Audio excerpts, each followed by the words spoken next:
Israel और फिलिस्तीन के बीच जारी जंग अभी समाप्त नहीं हुई है। इजरायली सेना गाजा में लगातार अभियान चला रही है।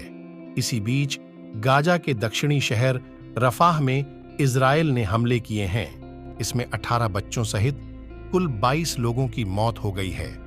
स्वास्थ्य अधिकारियों की तरफ से यह जानकारी दी गई। यह हमला ऐसे समय में किया गया है जब अमेरिका अरबों डॉलर की सैन्य सहायता को मंजूरी देने की राह पर था। इजरायली पीएम बेंजामिन नेतन्याहू ने कहा था कि आने वाले दिनों में हम हमास पर राजनीतिक और सैन्य दबाव को बढ़ाएंगे।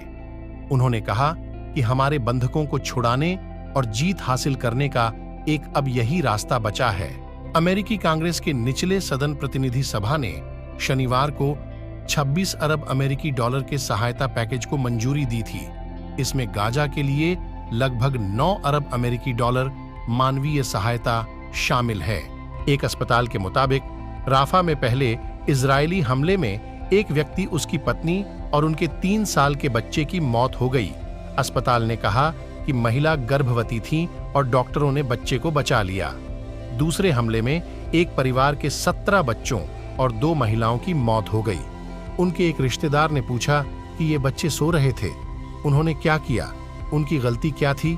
इजराइल हमास युद्ध में 34,000 से ज्यादा फिलिस्तीन लोगों की जान जा चुकी है। इनमें से कम 2 तिहाई बच्चे और महिलाएं हैं। इसने गाजा के 2 सबसे बड़े शहरों को तबाह कर दिया है और भारी तबाही मचाई है। क्षेत्र की लगभग 80% से ज्यादा आबादी देश के दूसरे हिस्से में चली गई है। अब यह संघर्ष करीब 7वें महीने में पहुंच चुका है। इसकी वजह से क्षेत्रीय अशांति पैदा हो गई है।